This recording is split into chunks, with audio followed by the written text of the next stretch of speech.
네, 성도 여러분, 아동문학 노벨상이라고 불리는 상이 있습니다. 그것은 바로 한스 크리스티안 안데르센 상입니다. 여기 사진에 보시는 바와 같이 이 상인데요, 국제 아동청소년 도서협의회에서 아동청소년 문학계 작가에게 수여되는 이 65년의 역사를 자랑하는 국제적이고도 최고 권위를 담고 있는 세계적인 상이죠. 지난해 2022년 3월 21일에 이탈리아 볼로냐 국제도서전 전시장에서 이 2022 한스 크리스티안 안데르센 상 수상자 발표가 있었습니다. 그때 한국의 이수지 그림책 작가가 최종 수상자로 호명이 되었어요. 이것은 한 작품이 아니라 이제 전생에 걸친 업적을 다 살펴본 다음에 생존 작가에게만 부여하는 상입니다. 이로써 한국은 세계 아동문학계가 집중하고 있는 이 현 시대 가운데에서 28번째로 수상자로 이름을 올리는 국가가 되었습니다. 성도 여러분, 이수지 작가가 이 명예로운 상을 받을 수 있었던 것은 과연 무엇 때문이었을까요? 그것은 아이들의 눈높이에 맞춰서 끊임없는 연구를 거듭했기 때문입니다. 이수지 작가는 첫 그림책인 이상한 나라의 앨리스에서부터 꾸준히 다른 게 아니라 아이의 현실을 탐구하기 시작했어요.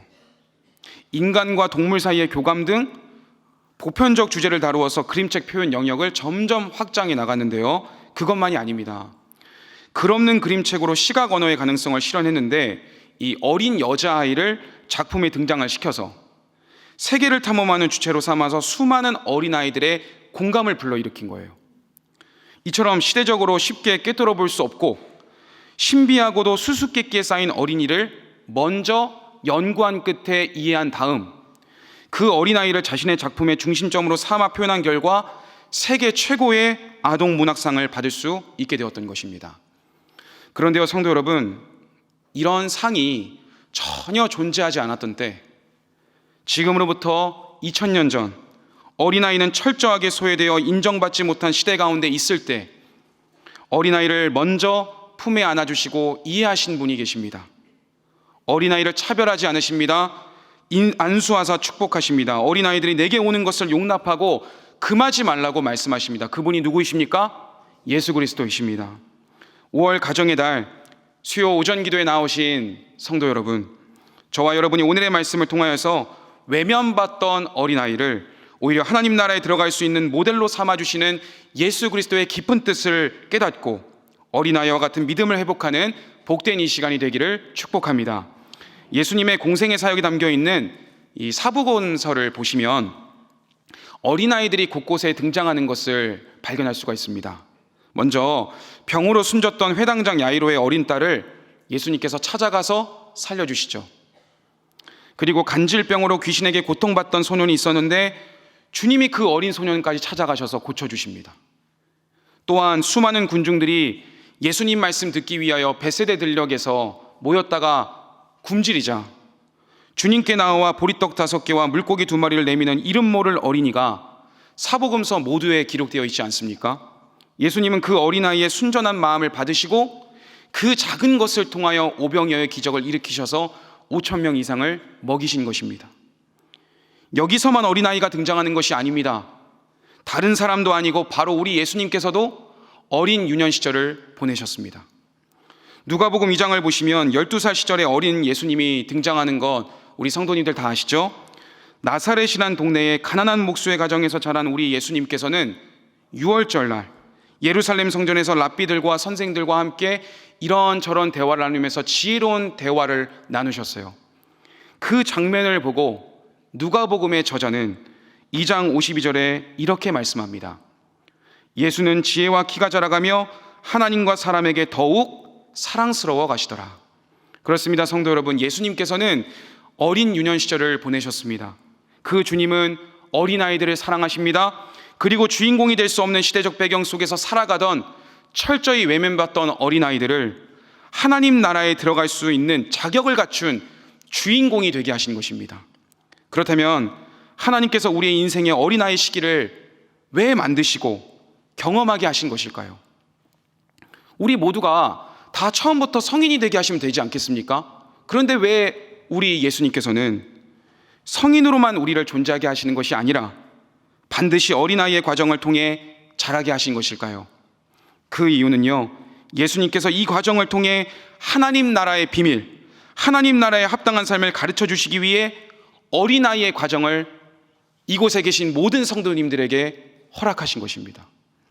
오늘 이 시간 저와 여러분이 본문 말씀을 통하여 기억하고 갖추어야 할 어린아이의 자세는 무엇일까요? 첫째, 어린아이의 순전한 마음을 본받아야 합니다. 함께 따라해 볼까요? 첫째, 시작. 어린아이의 순전한 마음을 본받아야 합니다. 그 이유는 어린아이야말로 하나님의 선물을 감사하게 받아들이고 그것 자체로 만족하는 자기 포기적 신뢰, 즉 순전하고도 깨끗한 마음을 가지고 있기 때문에 그렇습니다. 오늘 본문 말씀 13절이죠. 우리 13절 말씀 함께 읽도록 하겠습니다. 시작. 사람들이 예수께서 만져주심을 바라고 어린아이들을 데리고 오매 제자들이 꾸짖거늘. 자, 이 말씀을 보면 13절에 어린아이라는 단어가 나오죠. 이 어린아이의 단어의 헬라어 원 뜻이 파이디온이라고 해서 두란노 성경사전을 찾아보았습니다. 어떤 의미를 담고 있는가 찾아봤는데, 어린아이라는 뜻의 파이디온은 유아기를 지난 7살이 안 된 아이를 가리킨다는 거예요. 즉 여기서 어린아이란 자신의 힘만으로는 절대로 살아가지 못하고 부모에게 절대적으로 의지할 수밖에 없는 미취학 아이의 그 모습을 가리키는 것이죠. 다른 어느 때보다 순수하고 깨끗한 마음을 가지고 있는 아이들을 말하는 것입니다. 자, 성도 여러분, 신데렐라 만화 영화 다들 아십니까? 다 아시죠? 네, 우리 신데렐라 우리 다 아실 겁니다. 근데 신데렐라 스토리를 제가 앞부분만 간략하게 말씀드릴게요. 신데렐라는 어려서 친어머니를 잃은 뒤 아버지가 새 어머니를 집안에 맞아들였습니다. 그랬는데 아버지가 얼마 지나지 않아서 죽게 된 거예요. 그럼 누가 남는 거예요? 결국 신데렐라는 계모와 2명의 의붓 언니와 살아야만 했던 거예요. 그런데 계모와 2명의 의붓 언니가 착한 사람이에요? 나쁜 사람이에요? 다 못된 사람이지 않습니까? 다 아시잖아요. 다 못된 사람이에요. 그래서 계모도 구박하고 2명의 의붓 언니도 계속 신데렐라를 구박하는 거예요. 그리고 신데렐라를 열악한 옥탑방 같은 곳에 가둬놓는 것만 끝나는 게 아니라 온갖 굳은 일을 다 시키는 것입니다. 신데렐라는 친구가 없었습니다. 아니, 친구가 있네요. 어떤 친구가 있냐? 방금 제가 그림에 띄웠지만 날아다니는 새들이 있고, 쥐들이 유일한 신데렐라의 친구였어요. 그런데 그 생쥐들 중에서 거스라는 생쥐가 있어요. 그래서 거스라는 생쥐는 되게 뚱뚱하고 통통합니다. 근데 저희 딸이 왜 그런지 모르겠는데 이 생쥐를 너무 좋아하는 거예요.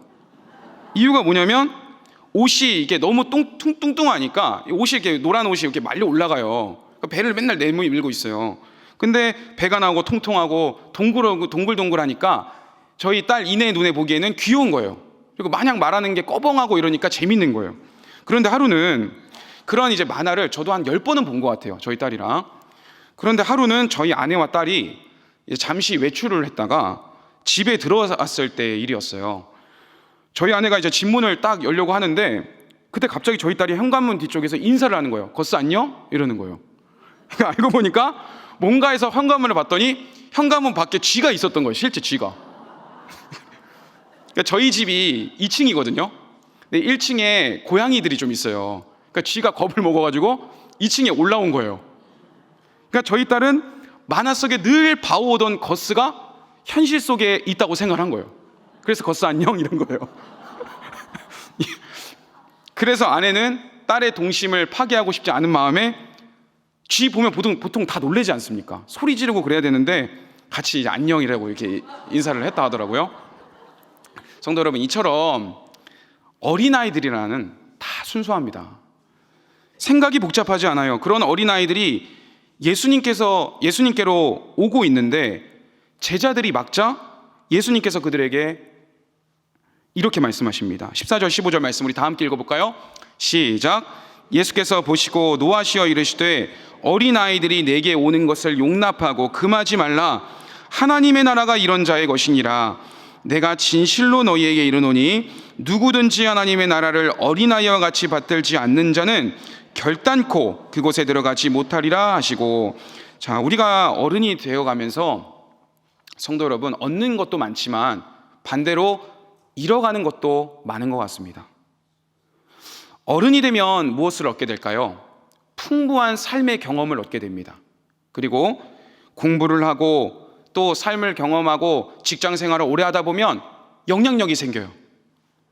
그러면 또 노력의 결과로 물질을 얻기도 하고 능력을 얻기도 합니다. 그래서 이처럼 어른이 된다는 것은 많은 것을 얻게 되는 것을 의미하는 것입니다. 그러나 어른이 되어가면서 잃어버리는 것이 있습니다. 대표적으로 순수함, 그리고 천진난만한 웃음을 잃어버리는 것 같아요.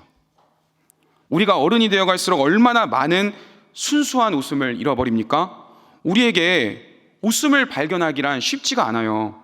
특히 제가 담당하고 있는 고등부 학생들, 정말 웃기기가 힘들어요. 웃질 않아요. 맨날 정색하고 무표정으로 저를 쳐다보고 있어요. 그런데 어린아이들은 다릅니다. 제가 이 매주 오후 예배를 마치면 2층에 이제 바로 밑에 층이죠. 2층에 오후 주일학교 아이들이 이제 맞춰서 우리 오후에 어른들 예배에 맞춰서 같이 끝나요. 그러면 본당 로비에 집에 가기를 대기하고 있는 아이들이 많이 있단 말이에요. 어린 유치원 아이들이. 근데 제가 그때 아이들과 잠깐 놀아줍니다. 그런데 제가 뭐 복잡한 걸 하는 게 아니에요. 그냥 아이들이 작잖아요, 키가. 그럼 제가 손을 이렇게 잡으면서 이 손에 한번 대봐 이러면 점프를 하면서 막 뛴단 말이에요. 다른 거 안 해요. 그냥 손만 올리고 있어요. 근데 20초, 30초 지났을까요? 5명, 10명의 아이들이 몰려오는 거예요. 그게 그렇게 마냥 재밌는 거예요. 여러분, 우리가 인생 가운데 얼마나 많은 웃음을 잃어버렸습니까? 어쩌면 우리 성도님들이 잠깐이나마 웃음을 회복했던 때가 3일 전 주일 오후 예배였던 것 같아요. 기억하세요? 주일 오후 예배 마치고 나서 어린이 예능대회 상장 수여식이 있었잖아요. 그때 담임 목사님께서 상장 수여하시고 우리 아이들이랑 사진 찍었을 때 아이들이 막 목사님한테 안기기도 하고 그냥 부의하기도 하고, 그러니까 그 모습을 보니까 천진난만한 아이들의 모습을 볼 때 성도님들의 입가에 웃음이 띄어지는 거예요. 아이들이 하는 행동을 보면서 그나마 순수한 웃음을 회복하게 되는 것입니다. 그렇습니다. 아이들의 순수한 모습을 볼 때 우리의 잃어버린 웃음을 회복하게 되는 것입니다. 제가 그 유곡동에 공룡발자국 공원이라는 곳을 가끔 가요. 이것만 말씀드릴게요. 거기에는 큰 공룡 이 모형들이 있고 모래사장이 있고 그걸로 끝입니다. 다른 아무것도 없어요. 그런데 저희 딸과 친구들을 데리고 가면 흙을 파면서 끝없이 노는 거예요. 그게 그렇게 재밌는 거예요. 성도 여러분, 어린아이들은 세상을 몰라서 눈에 보이는 그것이 행복한 거예요. 그런데 이렇게 생각해 보세요. 세상의 흐름을 너무 잘 알기 때문에 웃음을 잃고 살아가는 어른들, 반대로 세상을 너무 몰라서 무슨 상황인지는 모르겠는데 그냥 마냥 행복해하는 어린아이들, 누가 더 행복한 것입니까? 세상 가운데 비교할 줄 몰라서 어떤 상황에서도 기뻐하고 웃을 수 있는 것, 그것이 진짜 행복이 아닐까요? 나이를 먹고 청소년의 시대를 지내고 청년이 되고 어른이 되어갈 때 우리는 끊임없이 어른이 되어가는 과정 속에서 나 자신을 다른 사람과 비교하는 삶을 통하여 많이 비참해야 합니다. 다른 사람의 스펙과 다른 사람의 외모, 나의 모습을 비교하며 불평하는 거예요. 다른 사람의 소유와 나의 소유를 비교하면서 나는 왜 이 나이 때 이것밖에 모으지 못했을까? 그 비교 속에서 힘들어합니다. 어른이 되어가면서 기쁨을 잃어가는 거예요. 그래서 우리는 오늘날 예수님의 말씀을 기억하여서 하나님 안에서 기뻐할 수 있는 어린아이와 같은 웃음을 회복해야 되는 것입니다. 다음으로 저와 여러분이 본문 말씀을 통하여 갖추어야 할 어린아이의 자세 두 번째는 무엇일까요? 자, 어린아이의 두 번째 함께 읽어볼까요? 시작. 절대 의존성을 본받아야 합니다. 네, 무엇을 본받아야 된다고요? 절대 의존성을 본받아야 된다는 것입니다. 성도 여러분, 어린아이는 부모를 의지합니다. 어린 나이일수록 부모를 의지하는 정도가 더 절대적이게 돼 있어요. 하나님 나라의 백성인 우리도 하나님의 전능하심을 믿고 온전히 하나님만을 의지하며 살아가야 되는데, 어린아이처럼 되어야 되는데 그 절대 의존성을 잃어가는 거예요. 그런데요, 성도 여러분, 하나님 아버지 앞에 모든 것을 의존해야 함에도 불구하고 그것들을 방해하는 요소들이 무엇이 있을까요? 그것은 내 자아와 자기 의존성입니다. 내 소유, 내 스스로의 힘과 지혜로 살아갈 수 있다는 착각, 그러한 생각 때문에 판단과 내 자아가 앞세우다 보니까 하나님을 온전히 믿어야 되는 내 믿음을 방해하는 것입니다. 또한 우리는 어른이 되어가면서 의심이 많아집니다. 하나님을 절대적으로 의지해야 되는데 생각이 복잡하다 보니까 판단이 흐려지는 거예요. 반면에 어린아이들은 어때요? 얼마나 부모를 잘 믿습니까? 어린아이들은 부모님으로부터 이제 선물을 받게 될 때 내가 부모님에게 이 선물을 받을 적이 있을까? 이런 생각하지 않아요. 그냥 달라고 하는 거예요. 선물을 받는 태도를 보면 이 사람이 어린아이인지 어른인지 알 수가 있어요. 제가 만약에 수요 기도회를 마치고 내려가서 유치부 아이들에게 선물이다 하면서 장난감 같은 거를 준비해 갖고 주면 아이들 어떻게 반응할 것 같아요? 뭐 감사합니다라고 말하는 아이도 있겠지만 그냥 막 받아갈 거란 말이에요. 행복하게. 저에게 갚을 생각하지 않을 거란 말이죠. 어른은 어린아이에게 뭔가를 바라고 주지 않습니다. 내가 이것을 주니까 너는 2배로 갚아야 돼, 이렇게 생각하지 않아요.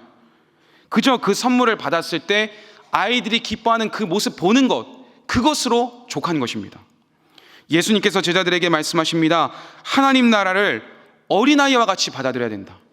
그냥 하나님이 주신 그 은혜를 기뻐하는 것, 그 자세를 가져야 된다고 말씀하시는 거예요. 하나님의 은혜를 온전히 경험하지 못하는 것은 하나님을 향한 절대 의존성이 부족하기 때문에 그런 것입니다. 하나님은 우리에게 구원의 선물을 주셨는데 우리는 너무 어른이 되어서 무뎌지고 무뚝뚝해지고 하나님 앞에 표현을 서툴러서 하지 않게 되는 것입니다. 사랑하는 성도 여러분, 우리 모두 하나님 앞에 어린아이의 그 받아들이는 믿음, 하나님을 향한 절대적인 의존성을 회복할 수 있는 이 시간이 되기를 소원합니다. 성도 여러분, 여기서 잠시 우리가 진지하게 짚고 넘어가야 될 것이 있습니다. 예수님이 이렇게 어린아이들을 안고 안수하시고 축복하신 것은요, 우리가 볼 때는 너무나 아름다운 모습이지만 당시 어린아이들에 대한 제자들의 통념을 완전히 무너뜨린 일이었다는 것을 우리가 알 필요가 있어요. 당시의 어린아이는 어떤 사회적 위치에 있었을까요? 어린아이라는 것은 곧 가난한 자, 부정한 자와 같은 무력하고도 소외되는 계층의 사람으로 이해되었다고 합니다. 당시 어린아이들은 우리가 다 아는 것처럼 사람의 계수에도 포함되지 않는 그룹이었어요. 쉽게 말하자면 아직 사람 취급을 받지 못했다는 거예요. 애초에 존재하지 않았던 것처럼 여겨졌다는 것이죠.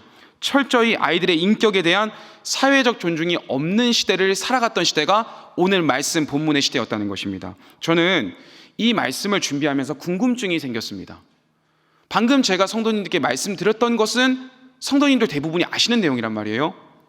그렇다면 어떤 궁금증이 생겼냐면 고대 사회에서 어린아이들은 도대체 구체적으로 어떤 위치에 있었던 것일까?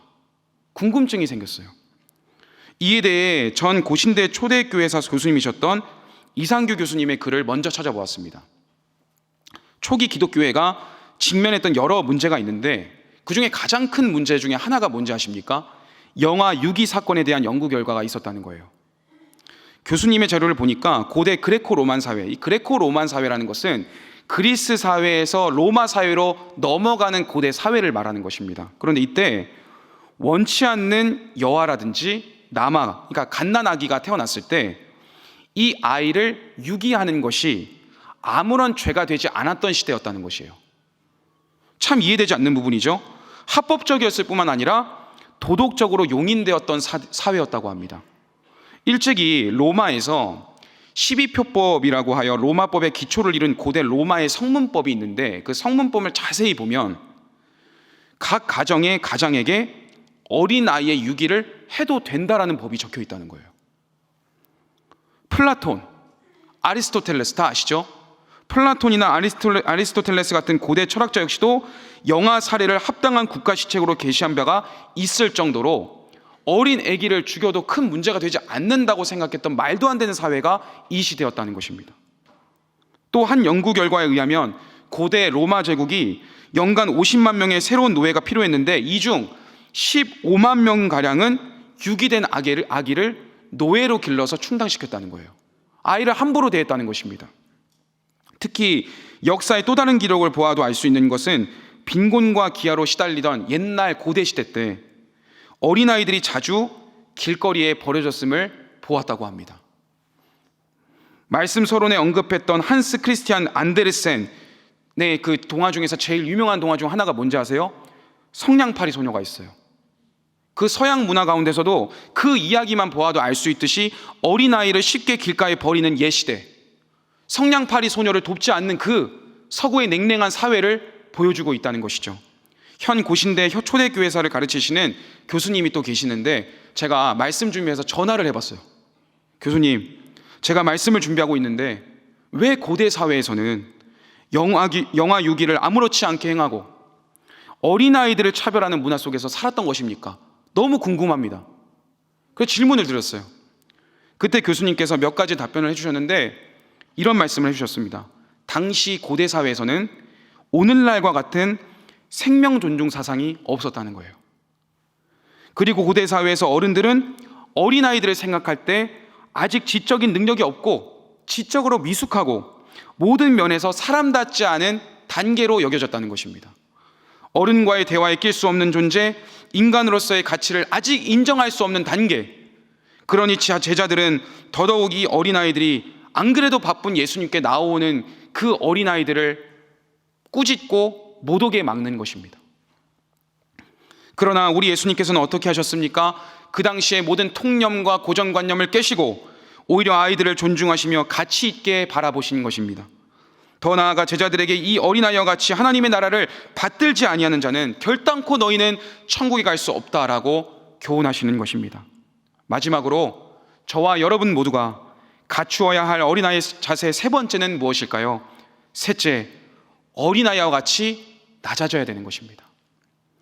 성도 여러분, 한스 크리스티안 안데르센 상에 이어서 제가 한 가지의 상을 더 소개해드리려고 하는데 매년 미국에서 발행된 어린이를 위한 그림책들 중 가장 뛰어난 작품을 선정해서 시상을 하는 상이 있습니다. 그것은요, 칼데콧이라는 상입니다. 아동문학에 있어서 최고의 영예로 여겨지고요, 그 권위를 인정받는 상이 이 칼데콧 상이라는 거예요. 근데 제가 칼데콧 아너상에 당선된 그림 작가 에드 영이 직접 그린 7마리 눈먼 생쥐라는 책이 저희 집에 있는데 제가 저희 딸에게 한 5번을 읽어준 것 같아요.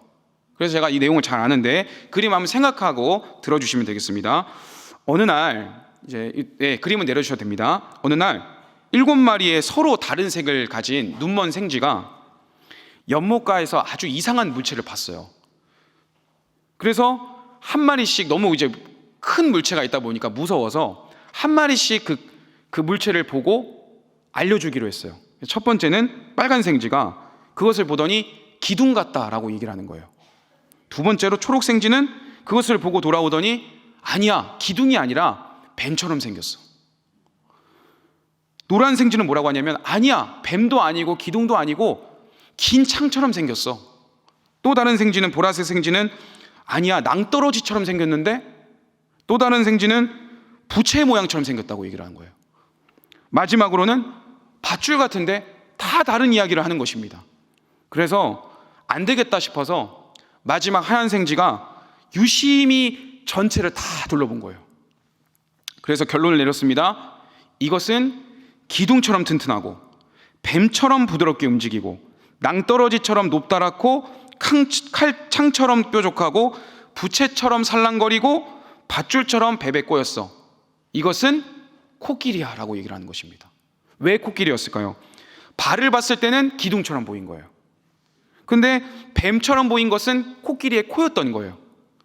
그 다음에 창처럼 보였던 것은 코끼리의 상아뼈, 그리고 부채로 보였던 것은 코끼리의 귀였고 마지막 밧줄은 코끼리의 꼬리였습니다. 성도 여러분, 7마리 눈먼 생쥐 책의 교훈은 무엇인가요? 부분만 알고서도 아는 척할 수 있지만 참된 지혜는 전체를 봤을 때 알 수 있다는 교훈을 책에서 알려주는 거예요. 7마리 눈먼 생쥐처럼 예수님의 제자들은 사회적 통념에서 벗어나지 못한 채 그냥 편파적으로, 단편적으로 아이들은 차별받는 대상이야, 사랑받을 대상이 아니야 라고 이야기를 했다는 것입니다.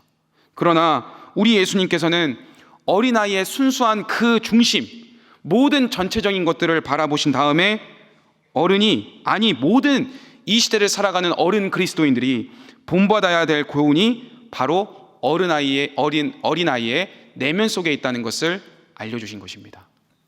사랑하는 성도 여러분, 우리가 오늘 말씀을 이해하기 위해서는 본문 전장의 말씀을 함께 묵상해야 됩니다. 오늘의 본문은 10장인데요 마가복음 바로 전장 9장 말씀을 보시면 제자들 사이에서 누가 큰 자인지에 대한 논쟁을 하는 장면이 나와요. 누가 크냐? 내가 더 크다. 내가 예수님께 더 사랑받는 자녀야. 이렇게 이야기를 했다는 거예요. 제자들은 다른 때도 아니고 예수님의 순환과 죽음의 장소인 예루살렘을 향하는 그 길 속에서 이와 같은 말도 안 되는 논쟁을 펼쳤어요. 그때 예수님께서 걸으셨던 그 길은 무엇입니까? 십자가의 길, 고난의 길이었어요. 인정받을 수 없는 길, 처참한 길.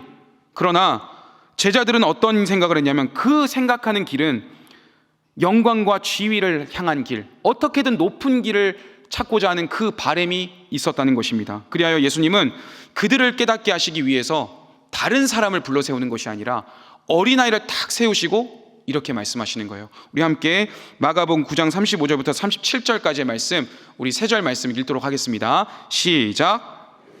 앉으자 12제자를 불러서 이르시되 누구든지 첫째가 되고자 하면 무사람의 끝이 되며 무사람을 섬기는 자가 되어야 하리라 하시고 어린아이 하나를 데려다가 그들 가운데 세우시고 안으시며 제자들에게 이르시되 누구든지 내 이름으로 이런 어린아이 하나를 영접하면 곧 나를 영접함이요 누구든지 나를 영접하면 나를 영접함이 아니요 나를 보내신 이를 영접함이니라. 아멘. 여러분, 여기에 등장하는 어린아이는 뭔가 특별한 어린아이였을까요? 그렇지 않을 거예요. 평범한 아이, 다른 어떤 아이와도 크게 다르지 않은 순수한 어린아이 중 한 명을 세운 것입니다. 여러분, 어린아이다운 것은 무엇입니까? 그저 선물에 기뻐하고 때로는 투정 부리고 욕심 부리고 엄마 아빠한테 매달리고 짜증내고 슬퍼하고 그러한 미성숙한 그 상태가 바로 어린아이이긴 하죠. 그렇지만 예수님께서는 그런 연약한 어린아이에게도 배워야 할 부분이 있다는 것을 알려주시는 거예요. 그것은 무엇일까요? 어린아이와 같이 자기를 낮추는 자가 천국에서 큰 자니라 라고 말씀하시는 것입니다. 솔직히 성도 여러분, 이 말을요 표면적으로 보면 이해되지 않아요. 왜일까요? 자신을 낮추는 어린아이, 자신을 낮추는 어린아이 보셨습니까? 저는 이것이 조금 궁금했어요. 그래서 막 찾아봤어요. 자료를 봤더니 우리는 아이들을 보면 절대 자기를 낮추는 모습을 보이지 않거든요. 어린아이일수록 자기중심적이고 어린아이일수록 자기 맘대로 하려고 하는 충동이 얼마나 강합니까?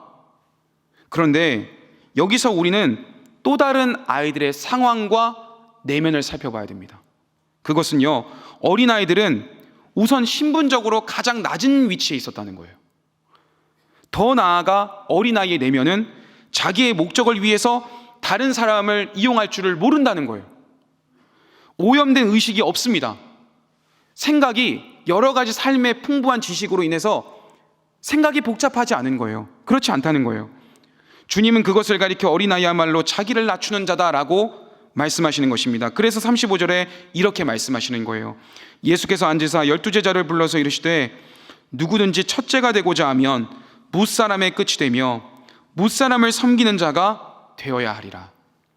세상에서 첫째가 되려면 무사람의 끝이 되고 무사람을 섬기는 자가 되면 첫째가 될 수 있다. 이 말씀을 보시면서 누구를 떠올리십니까? 그분은 바로 예수 그리스도이십니다. 예수님은 첫째 되시는 분이십니다. 하나님이십니다. 하나님의 아들이십니다. 그런데 그 첫째 되신 예수님께서 마지막이 되신 것입니다.